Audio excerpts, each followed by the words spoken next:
Welcome into another edition of the Stripe Show podcast. It is a Froggy Wednesday, and I'm going to let you in a little behind the scenes action here. We record these usually a day or two early. We recorded this yesterday on Tuesday, and right before we went live to do this, Tom Brady announced his retirement. So it is a sad day here in the Froggy household. Tom Brady will no longer quarterback my Tampa Bay Buccaneers, which he did a damn good job for the 2 years he was there. I'm appreciative, but at the same time, just a little bit sad. So that's why I've got the Tom Brady get up on today. I'm going to hold on to my Tom Brady Tampa Bay Buccaneers as long as I can. So welcome into the podcast today. We always have great guests, and today, you know what, is no exception. We've got Erik Van Rooyen, 2021 Barracuda Championship champion, and has really just been on fire after the Barracuda, played really well last year. Great start to this season. So, Erik, thank you so much for joining us, man. I know you got to be tired after flying home from Dubai. I am tired. I think it kind of hit me like a bus this morning. So didn't get, a ton of sleep last night, but it's good to be home. So you're a Jupiter, Florida resident. We're recording this in Ponte Vedra, about 5 miles from TPC Sawgrass, where they'll hold the players. And just over a month's time, you're going to get to play the players for the first time. Have you played TPC Sawgrass before? Well, I played it, what was it, 2 years ago when 2 years ago. When COVID hit. When you got that one round in? I got one round under my belt, so I'm pumped to go back this year. I'm looking forward to it. I remember that. We were there actually at that tournament. And if you remember, Hideki shot I think he either tied or broke the course record. Yeah. And then all of a sudden, boom, the whole world shut down. If you remember that Thursday night, I believe, is when the NBA and NCAA canceled. And that's when you knew, okay, yeah, things are really starting to change. And then that next morning, we played, and then they shut it down after one round. We thought maybe we were going to try and get it in with no fans, but they just decided to not play it. Yeah, it's funny. I still remember my coach was in town, and we're chatting and driving around, and he's like, man, this is just a cold. It's going to blow over in a couple of weeks. People are overreacting. And, lo and behold, more than 2 years later, we're still struggling with COVID. So it's quite hectic if you think about it. It really is. Have you had COVID at all, Erik? I've not had one positive test. So I've been sort of sliding past for the last 2 years, I guess. I'm the same way. I've thought a couple times, like I had it, I tested, it's negative. I'm like, you know what? I don't know if the test is wrong. Maybe I don't have it. Maybe I just have what we used to call a cold or the flu. I don't know. You can't, you can't really tell, but luckily, knock on wood, we have stayed healthy. So before we get into any golf talk, I do want to talk about, it's got to be good luck. And you know exactly what I'm talking about. It's got to be the stash. It's got to be good luck. It's not, I know it's not new. It's something that you normally do in the off season, but then you shave it off when the season starts, correct? Yeah. My grandfather had a stash his whole life. I always kind of did it during Christmas whenever we'd go to their house and in South Africa, just to have a bit of fun. And it kind of lingered this year. And my wife, she's in the room here, but she prefers a full beard, so she's been kind of, throwing in a couple comments here and there. But I don't know. The beard will return at some point, but for now, the stash is going strong. Okay, now when you go back to beard, will you shave the stash or just go full all in, all the way? I haven't really given it much thought. I had a massive beard for Christmas, and then I kept the stash. So I don't know. We'll see. Now it appears to be good luck. I mean, you've had a really good start to the season. Started off well at the Tournament of Champions. Played well at the Sony. Then a great finish in the desert. Two of them. I mean, it's really been good luck. At this point, I don't think you can get rid of it. It's all the stash, It's none of the hard work. It's none of the work behind the scenes. It's just the stash. So. That's exactly it. I always love the fact that you wore joggers, because my son wears joggers. He works at PGA Superstore, and he wears joggers all the time. And I used to go, you can't wear those to play golf. And he'd always say, Erik Van Rooyen does. If he can learn to play golf, I can learn to play golf. And so now you're known for two things, not just the joggers. Well, he's got to grow his passion as well. Yeah, well, I don't know. He's 18. He might want to do that. I don't know. Right. What changed in the latter part of last year as you won the Barracuda, played very well, and then made it all the way to the Tour Championship due to some good finishes in the playoffs. Yeah, I don't know. I obviously played European Tour the couple of years before, and then got my PGA Tour card, and just struggled to find my feet for some reason. And it could be a lot of different factors, whether it's new golf courses or level of uncomfortability. But my back was kind of against the wall there, getting in, to that stage of the season with Barracuda, and then Wyndham was the next week. So I knew what I had to do to keep my card, and the goal was sort of, I've got to play 8 really good rounds of golf, and that's it.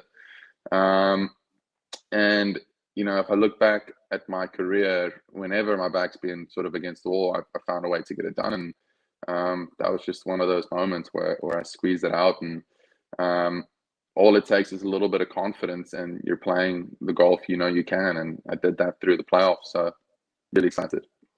Erik, what would you say is the biggest difference after playing 2 years on the European Tour and now playing here on the PGA Tour for a year?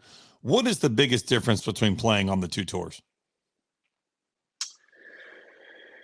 I think the deepness of the fields here. Don't get me wrong. There's fantastic European Tour players that guys over here probably have never heard about. But it's just really deep on the PGA Tour. Anyone can win. And then I think just as a whole, on the PGA Tour, you get easier golf courses and you get harder golf courses. We all know who they are, but I think as a whole, the setups are just a couple shots tougher over here. So that maturity of learning course management, knowing where to miss it, all that stuff comes with a bit of experience, having played the courses before. And maybe that was maybe what I struggled with last year. It's seeing all these golf courses for the first time, and almost playing them with the European Tour mindset of kind of attacking every pin, and you can't always do that. So it took me a while to learn, but I guess I got there in the end.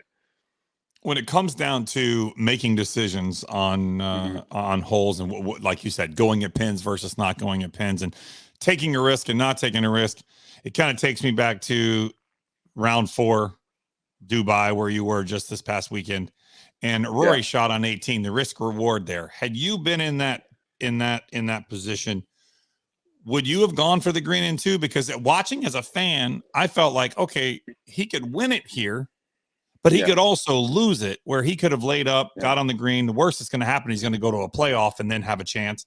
But would you have made that same decision standing in the fairway on 18? First of all, I don't know how far he had to the pin. I think it was 267, I believe, which for Rory is not far. Yeah. The wind was in out the right. So that probably played about 280 to get to the pin. And for me, I don't have that sort of carry. Maybe Rory does. That said, you had to miss that left, and look, Rory's one of the most talented players to walk the planet, and For sure. I would have backed myself if I were in his shoes as well to get it done. I think he just put a bad swing on it, and shit happens. It's just the game we play. But I haven't spoken to Rory about it, and I'm probably not going to. But I'm sure he tried to miss it left of the pin and just made a poor swing. But if it was up to me, I would have probably done the same thing. Just hit it in the left grandstands. You get a drop next to the green, and you're guaranteed a birdie putt from there. So I think just the key thing for me is you have to have a putt at birdie. That's absolute key. You need to give yourself a chance to win, and then if you miss the birdie putt, whether it's a 5-footer or a 20-footer, if you miss the birdie putt, at least you've got a chance in the playoffs. So I think all of us were quite surprised with where he hit it, but he obviously wasn't trying to do that. Yeah, I was as well. I always thought, like, the risk and the reward didn't seem to weigh out there. It didn't seem that, if it didn't go well, you were probably not going to make the playoff. And if you lay up, I mean, if he lays up and he's got 80, 90 yards in, I'm not sure what the carry was over the lake once he laid up. Yeah. But he's almost guaranteed to make the playoff at that point. But, I think it's easier, and maybe as a pro, you can explain this, that you're always, if you're committed to what you're doing, you can go down with a bad swing versus not being committed to what you're doing and waffling back and forth. 100%. You hear it every day, how important the mental side of this game is. And the higher sort of pressure situation you're in, the more important it becomes. And the commitment of it, I mean, damn, I'm human, I'm going to make a bad swing. But if I made a poor swing due to being uncommitted, I'm way more upset than if it's just sort of, call it human error. So yeah, you have to be committed no matter what you're doing. That's the number one rule. How much influence does a caddy have over what's going on in a shot like that? Like if you're committed, like, hey, I'm doing this, can you be talked out of it?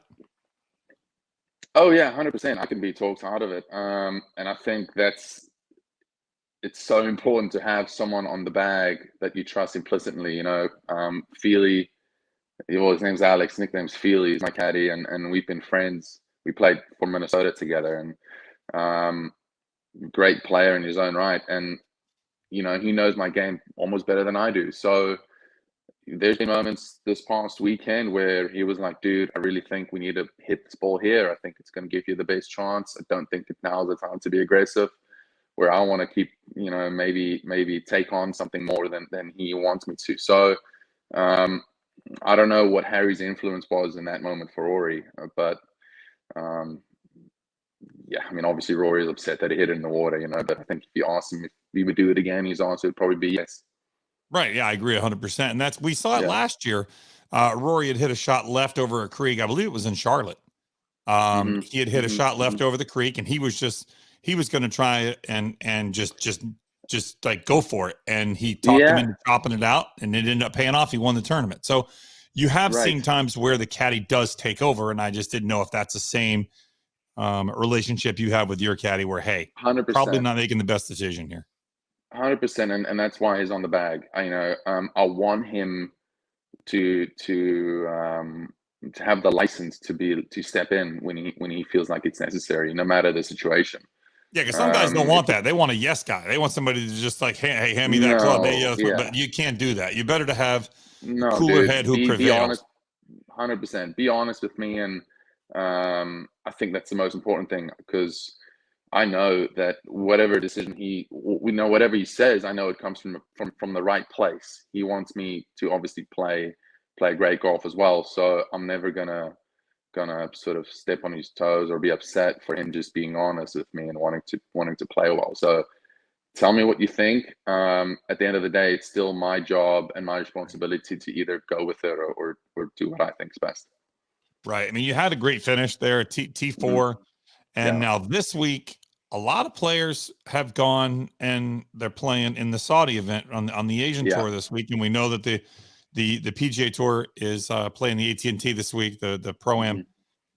And this whole Saudi league thing has gotten a little sticky, where things are like, do you play? Do you don't? You got to get permission. You don't. Like, it's really weird. But I was watching yesterday on social media, and they were comparing the two fields. Like, what exactly do we have? And when you look at it this week, at the AT&T Pebble Beach, we've got one top 10 player in the world, 3 top 20 players in the world, and 10 of the top 50 players in the world. Okay. Now, in the Saudi one this week, we've got 3 top 10 players, 6 top 20 players, and 21 top 50 players, more than double in each of the 3 levels. Does that surprise you?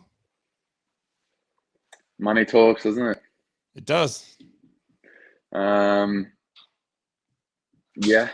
I mean, that's literally the only reason why people are going to play that event. I haven't played the AT&T. I know that it's a long week from the professional standpoint.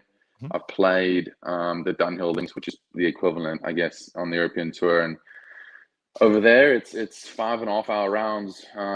It's a long week, so that might be a reason why guys aren't playing AT&T as well. But I mean, at the end of the day, we all know why guys are playing Saudi. Now, where do you see this going as far as moving forward? We've all heard the Saudi talk and the Greg Norman League and all this stuff. Where do you see this going? Is that something that you would be interested in? Is it something you would listen to, or are you happy on the PGA Tour? I'll tell you what, I think if you look at it from sort of further away, for someone in my position, I think the competition is a good thing from my purse standpoint. Immediately, the purses have gone up on the PGA Tour due to the influence I think that Saudi has. So in that perspective, I'm smiling all the way, right? I'm never going to say no to that. So, but where this is going to go, I really have no idea. I think the amount of funding that Saudi has and that this new tour potentially might have is very, very big.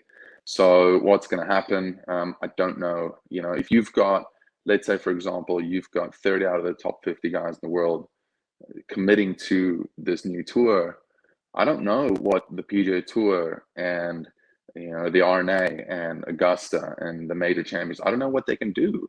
How are they going to keep 30 of the top 50 in the world? How are they going to spend them from playing these tournaments? I just don't see that happening. So it'll be really interesting to see how this unfolds. Yeah, I mean, it is difficult, and we had Jason Kokrak on, and he was very much along the same lines that it's not fair to tell us that we can't do that when we are technically we're individual subcontractors who are right, working right. for the PGA Tour and getting paid. But he didn't think it was fair and didn't think that was something that they should or could do. But it is going to be interesting. So this week, the guys that are playing, did they have to get permission to go over and play that event? Yeah, you have to essentially, let's say, for example, I'm a full-time member in the PGA Tour. I want to go play a European Tour event that's the same week as whatever, the Honda. Right. I have to essentially get a release form from the PGA Tour. So the same thing would have happened for guys wanting to go play Saudi. Yeah. So you get a release. It's essentially like permission. Yeah. Right. It's like a permission slip. Yeah. So, and when you do that, do you have to agree to play another event that you haven't played before or play so many events down the road? I don't know. I don't know the detail, to be honest. That happens 2-3 times, maybe twice a year. So I don't know. In the end, I play enough PGA Tour events anyway. So your last two events that you played that are part of the DP Tour, now with the Yeah. DP now being as a partner with the PGA Tour, did you have to get permission to play those two events? Yeah, you still got to get released to go play those events. But at the end of the day, if you're playing, more than the minimum required events in the tour, it's really not a problem. Yeah. Right. Well, like I said earlier, you're playing really well this year, Mm-hmm. and you strung together some really good finishes. So obviously now you're off this week. Are you playing next week? No, 2 weeks off. Just 4 in a row. So Kapalua, Sony, Abu Dhabi, Dubai. I'm pretty tired. Wow. So That's some traveling. You've definitely got some frequent flyer miles. We left Sunday night in Honolulu. We arrived Tuesday night in Dubai. So yeah, I just lost the whole day. It was the weirdest thing. Almost lost 2 days. So I'm tired. I'm gonna take this week off, get back to practicing next week, and then I'm back at Genesis. So you will take some time off, not touch a golf club for a little while. Yeah. Oh yeah. Yeah. Hang out with my wife and our baby Valerie, and just chill, watch a couple Netflix shows, and just relax. So, all the news that's been out, Rahm had said that the Amex he felt was basically, to not paraphrase him, was a freaking putting contest. Yeah, I saw the video. Have you, I'm not sure he knew he was being recorded when he said that, but either way, he stood behind it after he said it. Do you feel PGA Tour courses are set up too easy? Have you ever had that thought? Look, I think where John maybe misses the point is every tournament you play isn't going to be the US Open setup. Okay, it's just not. Not every golf course is that hard, and yeah, I don't mean any offense to the Amex, but I played it last year. It's one of those tournaments that it's just not the toughest layout. So I think it maybe came from a place of where he was getting his ass whooped by other guys that he maybe doesn't rate, and he was getting us upset about it. So, go play the Memorial. It's a tough. It's going to be a tough test. Go play Arnold Palmer. It's going to be a tough test. Honda is going to be tough. The Amex is just one of those where, man, you can spray it a bit and get away with it. So, I mean, yeah, that's my take on it. What do you prefer? Do you prefer an easy test, or do you like you just mentioned, the Memorial, the Honda, the Players? I mean, do you like the tougher tests? Yeah, I generally prefer tests that are tougher, that do test every single part of your game, not just your putting, not just your driving. Um, but at the same time, I mean, John, he just came from Kapalua where the winning score was 34 under, and you didn't hear him complain about the fact that it was a putting contest. So, goodness me, get over it, bud. How has fatherhood changed your ability to prep for tournaments? um, it hasn't, and I guess that's where I have a wonderful wife. Wow, that's you awesome. know, yeah, it's really been great.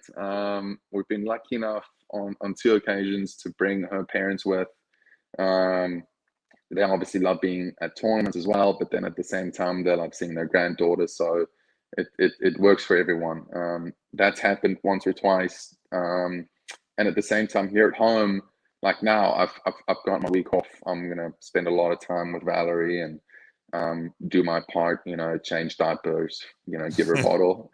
And then next week, my wife, she completely understands it. I need to do what I have to do, and when I come back in the afternoon, it's back to being a dad, and it's an absolutely awesome combo to be able to, hey, wake up, work out, go to the golf course, come back and hang out with your wife and baby. It doesn't really get better than that.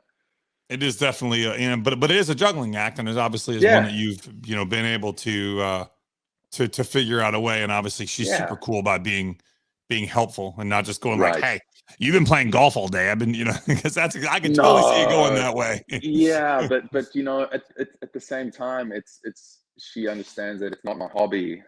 It is my occupation. So, um, now, if I was home and I was playing guitar for 3 hours, she'd step in and be like, "Look, it's time to crank the amp down a bit and come help out." But, which I get it, But when it comes to my job, I think we all know what it takes to be the best you can be. So So when you are home and have some time off, guitar's your thing?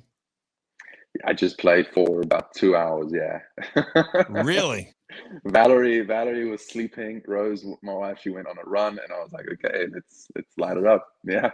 Oh, that's so awesome. That's They're cool, though. all But they're hanging. They're all hanging oh, right there. wow.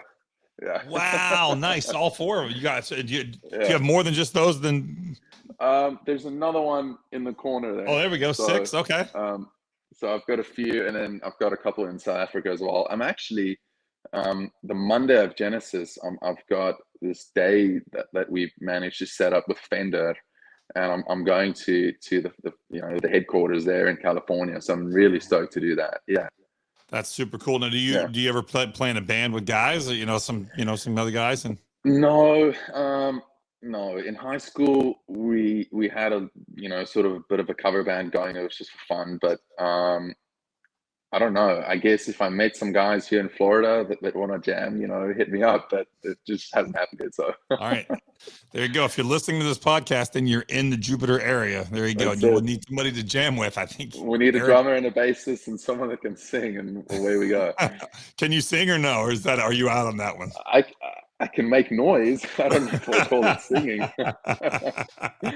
I respect that. What has changed in your game? What are you working on with your teacher? I know you said you're going to take some time off, but then you'll get ready. Obviously, you're playing Riviera. What Mhm. has changed in your game that has really been kind of just the key? What's the hard work you put in that you're really seeing out on the golf course pay off? So I started working with my instructor, swing instructor. What was it? August of 2018, and we did a few things in the swing, which over the last 3 years I haven't really changed anything. It's just been the Mhm. same stuff that I work on every single time. But the biggest difference I think has come in short game, and especially putting. When I won in Europe, I think I was top 10 in putting that year. And it's kind of fluctuated the last few years, but whenever I play well, it's because of my short game. I think I'm a great ball striker. That's something that's always remained consistent, but the short game's just part of my game that I've needed to spend more time with. So that's really the difference. And you know, out on the PGA Tour, it's even more important due to the course setups. You have to know how to chip and putt. Right. You got to be able to get up and down. You're not going to hit every Yeah. green. I mean, you don't hit the green, Yeah. you got to give you a chance. Maybe, maybe chip in here and there, but definitely get up and down. Well, yeah. I mean, look at a guy like Jordan Spieth. You know, Jordan's an incredible player. And personally, if it wasn't for his short game, I don't know if he would have had the wins that he's had. Right. But you can do that. Guys that don't have short games, more than likely, you probably won't hear about them as often. Like, look at Patrick Reed. I mean, insane short game, and look at the wins that guy's had. So I think it's incredibly important. Well, Dustin Johnson credits his short game to that's how he got to number one in the world. He's always hit it far, but when you hit it far and you don't put it close with your wedge, you're not taking advantage of your distance. So the short game is what catapulted him to number one in the world. Have you, when you started with your new instructor, and like you said, right around, we saw Bryson just go from hitting it. I mean, he's never been a short hitter, but hitting it an average length to during the pandemic thing going up, and just has distance been something you've ever chased? Has it been something you've thought about? Not that you're a short hitter by any means, but have you ever thought of it trying to add a little more? It's definitely something we're always talking about. The way you go about it, I think, is incredibly important. Bryson obviously does things Bryson's way, and hats off to him. The conviction that he has in how he goes about his business is, you know, remarkable. So, but I think for me, the changes that we've made and regards to my swing, the development in my strength and conditioning, I think having that baseline is incredibly important before you start chasing something like distance. So I think for me, in the next sort of 5 years, you'll see a marginal increase every year in distance and how we go about getting more and more out of it. So it is something that's in the plan. It's just not something that's going to happen tomorrow. Right, and that's really the smarter way of doing it than just trying to jump all over something and then doing it at the expense of your body and injuring yourself. And I'm not sure that, I'm not a doctor, but you know, Bryson, his wrist or his back, I'm not sure what was hurting him last week. I couldn't really tell from watching the telecast. I don't know, but it doesn't surprise me that with all the speed that he's doing and all the things that he's doing with his body, if you don't have the flexibility to do it and then doing it repetitively over time, the body will break down.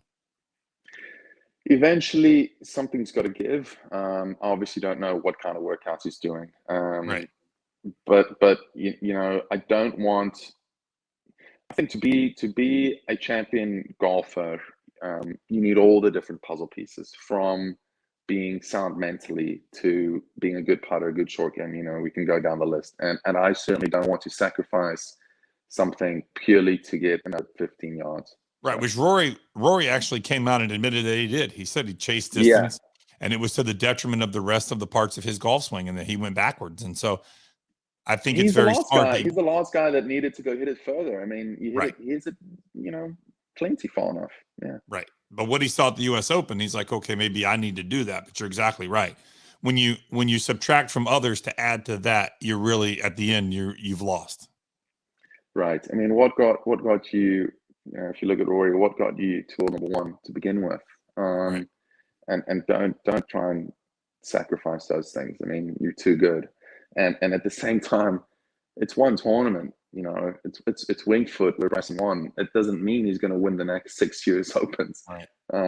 So you have to look at it with a bigger picture than just that. Yeah. I tell you, it makes me feel better because I'm like that. I play with one of my buddies, and he kicks my ass because he hits it further. And then I'm studying his swing, trying to do what he's doing and not realizing that he just played good that day. And all the other times that I beat him didn't really matter. And I forgot about all those times. Like it's crazy how we all we overreact till we see something and we're like, oh, I want to do that. exactly. You ever 100%. find yourself doing that, playing with a partner, or playing with, playing it around, and you see a guy, he's doing something and maybe it's a little different than what you're doing? Do you ever find yourself back home trying to do that to see if it works better than what you're doing? No, That's good. That means you're smart no. then. You gotta take care of your own shit, and I think this loops back to Tom Brady. Um, he just took care of his business.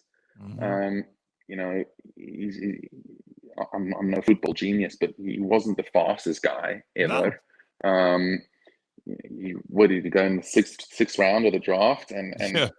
I mean, came out and he's literally the greatest of all time. I mean, he did it his way, and he controlled whatever his talents were, to the best of his ability, and outplayed everyone. I think if I go try and do what Bryson's doing, or what Rory's doing, or what Jordan's doing, it's downhill from there. I've got to do what I have to the best of my ability. Yeah, I think Tom Brady said last night on his podcast, he said you have to control what you can control, Yeah, and then have the power to let go of the things that you know you can't, and don't try to control yeah, them, because you're wasting your yeah, time. And so it's, his career will, I don't think, will ever be matched in any of our yeah, lifetimes. I don't think anybody will do what he's yeah, done. But it is, yeah. you can obviously learn from people like that in sport, that have done things their way Right, and not let anybody else affect what they do, right. and continue And to then, have success. well, and then you get people that want to copy them. So don't try to do what someone else is doing. You're not going to be able to do it as good as them anyway. So what's the point? No, it's very, it Yeah, shows a lot of strength of yours to be able to stick with your game plan no matter what's yeah, going on, and know that, yeah. what, it's worked in the past. It might not be working right now, but it will work again, because golf is an absolute ebb and flow. 100%, 100%. It goes like this all the time. What would you win? Who was it? Brooks that said you win 3% of the tournaments you play in, and you're a Hall of Famer. Like, Right. it's you're not going to win every week. Yeah. So just Tiger be jaded us to think that it could be, well, I don't remember what the percentage is. Stupid. It's in the 20s, I believe, or 30s. yeah, It's yeah, absolutely asinine. That is yeah. not normal, but you're right. A guy that wins 3% of his starts is going to be in the World Golf Hall of Fame. 100%, 100%. Tiger makes us all look bad, so let's not talk about him. Exactly. He makes everybody, even right now. When they said the other Yeah. day, did you watch any of the PNC when he played with Charlie? I was actually in South Africa at the time, and I was about to go to bed, and I saw it on TV, but I watched maybe 10 minutes of it. I watched Charlie swing the golf club, and I'm jealous. Even that little kid at 12 years old has a better swing than I do. Yeah, yeah. It's But good his dad helping him. he's been watching the greatest of all time with a Right, front row seat for a long time too. right, exactly. Well, Erik, before we let you go, we do a quick thing here we call Emergency 9. We're going to get quick 9 questions in. You just answer whatever the first thing that comes to your mind is. Perfect. What is the best shot you've ever hit on the golf course, and where was it? I won on the Sunshine Tour in the playoff, 8-iron, hit it to 6 inches. Damn. Just that flush feeling that's like nothing else. Yeah, kind of. It was similar to the 7-iron I hit at the Barracuda, on 18. Except this was just way closer. I almost hold it. So yeah, that would be my best shot. If you weren't married, let's make that very clear in case Rose pays attention to what you're about to answer. If you weren't married, you were headed to a bar, who would be your celebrity wingman in the bar? Ooh, wow. Dave Grohl, Foo Oh, Foo Fighters. Fighters. Yeah. Yeah. I like that. I like that. All right. Music on the golf course or no? Yeah, when I'm playing socially with mates, yeah, sure. Yeah. But when I'm grinding, no. No music. All right. Dumbest thing you've ever heard a fan say or seen a fan do while out on the PGA Tour? Mashed potatoes and do I haven't seen too many funny stuff in my short career. There's probably been a streaker or two back in the day, but Yeah, I don't get the mashed potatoes or they getting the whole guy on the par 5. I'm like, really, dude? yeah, Just come on, yeah, man. yeah, dude. I'm 600 yards away. Right. Player you'd be most nervous to be paired with in a PGA Tour event? Mm, no one. Really? Have you ever been Well, paired I with mean, Tiger? I've not. I don't know if I'd be nervous to be paired with him. I'd probably be um, sort of there'd be admiration, Right. but I don't know if there'll be nerves. I mean, at the end of the day, I'm not really playing against Tiger, if that makes sense, you know. Right. So Right. Is there anybody you wouldn't want to be paired with? Is there anybody you look on that tee sheet and you're like, oh, come on, really? um, probably someone that's super slow. Slow play. Yeah, Yeah, get you out of yeah, your and rhythm. I'm not the fastest, so I've got to throw that out there. But I'm not Right. super slow either. But someone that's just really slow it can get annoying, and I think everyone would say that. Yeah, I get that. If you weren't a pro golfer, what would you be doing for a living? Probably in a band. I think, you know, Nice. even whether famous or not. You know, living on the streets playing music. I don't know. That's okay. I like that. Instagram, Twitter, Facebook, or TikTok. What is your social media of choice? Instagram. Instagram. I agree with that one. Yeah. Drive it longer or drive it straighter? Ooh. Keep my distance, but drive it straighter. Okay, I got that. And what is your go? As much as you're on the road, what's your go-to meal on the road? Pasta, like a carbonara with a salad and sparkling water. That's something you can get anywhere. No matter where Yeah, you go, they're going to have that. exactly. Man, I've been in China. I played in China, and I had like a spaghetti bolognese for 6 nights in a row, just because, like, you can trust it. You know what I mean? Right. You know what's in there. You're not Yeah. getting anything that you're going to have to go, oh, what I Right. ate last night. Right. So I get that. Eric, man, thank you for your time. Where can we see you playing in the upcoming weeks? So are you going to take 2 weeks off, and then where can we see you again? 2 weeks off, Genesis in LA. I'll see if I play Honda. It's in my backyard, so it's hard to say no. Right. Tough But golf then course, though, definitely, and the wind's always blowing there.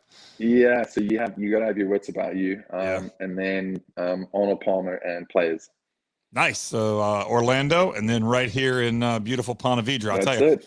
I'm scheduled to play the stadium course on Monday in the media event, and I've heard it is in absolute pristine, gorgeous condition. So I'm Yeah, excited. yeah. But I'll trust me. I'll leave a ton of birdies out there for all you guys. I won't be taking any of those home. Trust me. Perfect. Thanks, Froggy. Appreciate your time, man. Good luck to you moving forward. Good luck to your wife and your daughter, and just have a great season, man. Thanks, Froggy. You take care. Thank you so much, man. Really appreciate it. See ya. Bye.